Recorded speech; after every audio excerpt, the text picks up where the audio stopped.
Welcome back, everybody, for another deep dive. And Yeah. today, we're going to be spinning you right round, baby. All right. Right round like a record, baby. Because we are tackling the Wheel of Fortune. Yeah. No, not the game show, although I do love a good letter-turning guess. But we are going to be exploring how cultures across history have envisioned fate change and those cyclical patterns of life. Right. Our source material for this one is a real mix. Right. We've got ancient philosophy, we've got modern astrology, even some literary snippets. It's fascinating how the actual invention of the wheel itself could have kickstarted this whole symbolic thinking. We tend to take the wheel for granted, but imagine a world without them. Seriously, try moving a couch without wheels. Yeah. But you're right, our sources suggest that the impact of the wheel went way beyond just like, Practicality. Yeah. But yeah. for example, we have scholar Victor Mayer, and his work suggests that the wheel, it wasn't even originally a Chinese invention. He proposes it was introduced, possibly alongside horse-drawn chariots. And get this, he points out connections between words for wheel in Chinese, Tibetan, and Indo-European languages. So almost like the wheel wasn't just like a tool being traded, but like an entire concept Yeah. was being Exactly. spread. Yeah. That makes the symbolism even richer. We see this play out in early civilizations. In the Indus Valley, the wheel represented solar power and the authority of rulers. And then you have Hinduism with Vishnu's chakra, a literal fiery wheel symbolizing the cyclical nature of the universe. Hold on. Now you're speaking my language. I love a good visual. So we've got this powerful solar energy, Yeah. but also this idea of cycles. Does this mean that ancient people were already thinking about the ups and downs of fate? They certainly seem to grasp that things change constantly, but the ancient Greeks really ran with this Wheel of Fortune concept. We have that incredible mosaic from the Villa of Good Fortune in Greece, 4th century BC, depicting Taishe, their goddess of fortune, right alongside her iconic wheel. I've seen pictures of those mosaics. There's something so captivating about them. It's like they knew life was this constant spin full of both good and bad luck. And the inscription on the mosaic adds another layer. It says, Igatha Taish, which translates to good fortune. Now placing that next to a symbol. That can represent both predictable cycles and utter randomness. That's thought-provoking. How much control do we really have? That's the million-dollar question, isn't it? The Greeks were already wrestling with that thousands of years ago. Precisely, and that tension, order versus chaos, fortune versus misfortune, threads through so many interpretations of the Wheel of Fortune. So let's look at some of the philosophical takes. In Hinduism, there's the Wheel of Brahman, where we're bound to cycles of birth, death, and rebirth until we achieve liberation. It can seem daunting, but also kind of hopeful in a way. Hopeful. How so? Well, it suggests that we're not just victims of fate. We have the potential to break free from the cycle, to evolve. I like that. It's like saying we can learn to steer the wheel Yeah. instead of just being passengers. Along for the ride. Exactly. And this idea of steering the wheel, of actively shaping our destiny, is also present in other philosophical traditions. Take Jainism, for example.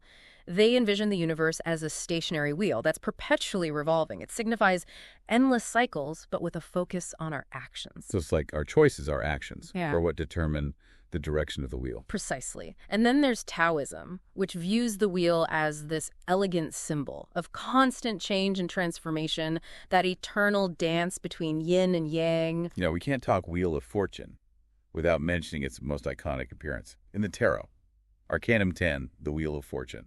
I love that the word tarot itself might come from the Maltese tarota, meaning of the wheel. It really highlights how deeply ingrained this imagery is in our cultural understanding of fate and destiny. And of course, let's not shy away from that darker side of the wheel. It's been used as a torture device throughout history. Oof, that's a grim reminder that fortune can turn on you in a very unpleasant way. But even just thinking of the tarot card, it's visually striking. You've got figures ascending, others descending. Exactly. It adds a layer of complexity. It's not just about good luck versus bad luck. There's this element of suffering inherent in the cycle, this sense that even when you're on top, the fall could be just around the corner. That's a sobering thought for sure. And this idea of the Wheel of Fortune's double-edged sword, symbolizing both the heights of human ambition and the potential for a dramatic fall, shows up a lot in literature too. Absolutely. You have King Arthur's dream in Le Morte d'Arthur, where he falls from a high wheel, a pretty clear symbol of the fall of earthly pride. Then there's Evelyn Waugh's Decline and Fall. Oh, yes, where Professor Salinas compares life to the big wheel at an amusement park. The closer you are to the center, the more stable you are. It's hilarious, yet spot-on analogy for how we try to navigate those chaotic ups and downs. It perfectly captures that human desire for stability. amidst the constant churn of change. And speaking of change, our sources bring up another interesting connection. Uranus, the planet astrologically associated with revolution and those sudden shifts in life. Okay, now we're getting cosmic. But it does make you wonder, is there something about the way the planets move that really does influence our lives? Well, whether you subscribe to astrology or not, it's fascinating that Uranus was discovered in 1781, right when revolutionary ideas about societal change were bubbling up. It's almost like the discovery itself shifted perspectives. I see what you mean. It's like the universe was giving us a little cosmic nudge, Huh. saying, hey, things are about to get interesting. Exactly. And even without knowing about Uranus, those ancient philosophers clearly understood the power of change and the inevitability of impermanence. We have Shelley's beautiful line about worlds rolling over worlds from creation to decay, and the 17th Jawang Karmapa Ojin Trinley Dorje, reminding us that impermanence is just a basic fact of our existence. And of course, if we're talking about impermanence, we have to talk about the I Ching. It's like the ultimate guidebook. For understanding change. Wow. Absolutely. Especially that concept of the turning point. Described in the hexagram Fear-a-turn, it encourages us to shed the old, those outdated structures, and embrace the new, those organic systems, more in tune with the natural flow. It's like the I Ching is giving us permission to let go of what's no longer serving us and embrace the exciting possibilities that change brings. It's not just permission. It's practically a cosmic push. And when we look at where we are right now... 2024, you mean? Exactly. Our sources point to the astrological phenomenon of the Saturn-Uranus-Pluto T-square, a planetary alignment. Hold on. I know a little about astrology, but T-square, break that down for me. Think of it like this. Saturn represents structure, Uranus represents revolution, and Pluto represents transformation. When these three planetary heavyweights form a T-square... It's like a cosmic tug-of-war. Perfect analogy. And guess what? We're living through that very alignment right now. Our sources draw parallels to the turbulent 1930s and the revolutionary 1960s. Whoa. Both of those were eras of massive upheaval. Are you saying we're in for a similar ride? Potentially. Astrologer Richard Tarnas suggests this current alignment could be like a combo of those two periods, but with a very 21st century flavor. So we're talking major change. But maybe with some cool tech upgrades along the way, I can get behind that. But doesn't change freak people out, even if it leads to good stuff? That's the paradox, isn't it? Humans have this deep-seated tendency to resist change, especially when it feels chaotic or unpredictable. It's like Carlos Suarez, the Kabbalist, said, "We've come to associate good with things staying the same, and evil with anything disrupting the status quo." That's kind of backwards when you think about it. Change is inevitable. It's literally the only constant. You got it. And clinging to the old often just causes more suffering. Suarez talks about this armor of certainties we build around ourselves, rigid beliefs and systems that prevent us from adapting and evolving. It's like we're trying to stop the wheel from turning when we should be learning to surf the waves. Okay, so how do we become better surfers? How do we loosen our grip on the armor of certainties and become more comfortable with change? That's where things get really interesting. Our sources offer some inspiring perspectives on this, from thinkers across different disciplines. Well, don't leave us hanging. Let's dive into those perspectives. But I think we need to move on to part 2 of this deep dive for that. So picking up where we left off, how do we embrace change? We have the mother from Oroville encouraging us to choose. Do we cling to a world that's fading, or do we put our energy towards something new and better that's trying to emerge? That's a powerful call to action. It really is. And it reminds me of something Antonio Gramsci, the Italian philosopher, wrote about. He talked about those morbid symptoms that arise when the old ways are dying, but the new haven't quite taken root yet. That resonates, doesn't it? It can feel so chaotic and uncertain in that in-between space. It's like being caught between two revolutions of the wheel. You're right. And yet it's often in those messy liminal spaces that the most amazing transformations happen, like a caterpillar becoming a butterfly. It's not pretty in the middle, but the outcome is stunning. What a great analogy. And it brings to mind Aurelio Peccei, the founder of the Club of Rome. He called for a profound conceptual and behavioral renewal of humanity. It's like he understood that to truly embrace change, we need to look inward to examine our own beliefs and behaviors and see where we might be clinging to outdated patterns. That's deep. It's like we have to do our own inner revolution to keep up with the outer revolutions happening around us. Otherwise, we're just along for the ride, getting whiplash with every turn of the wheel. Exactly. It's not just about surviving change. It's about thriving in it. It's about harnessing that Uranian energy, that creative, innovative spark, and using it to shape a future that's better than the past. Okay, so we've covered the big picture of change, those sweeping historical cycles. Hmm. But let's bring it down to earth, to our everyday lives. How do we balance the inner and outer, the personal and the collective when it comes to navigating change? That's a great question. Filmmaker Andrei Tarkovsky had an interesting take on this. He said, "We exist in two worlds, the outer world, which constantly shapes us, and our inner world, which persists no matter what happens around us." So even amidst chaos and change, there's this inner core that remains constant, that's reassuring in a way. Absolutely. And it's in that inner world where we can connect to something larger than ourselves, to those ancient wisdom traditions that have always recognized the cyclical nature of life and the interconnectedness of everything.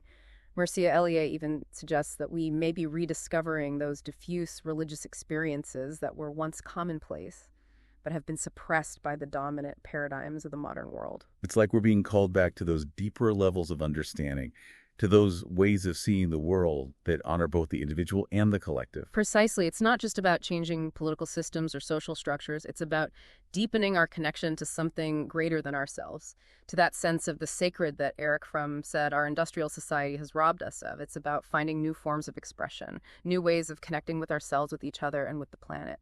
And with Uranus stirring the pot, who knows what those new forms might be? It's almost like we're being invited to rediscover our own innate creativity, to tap into that potential for change that's always within us.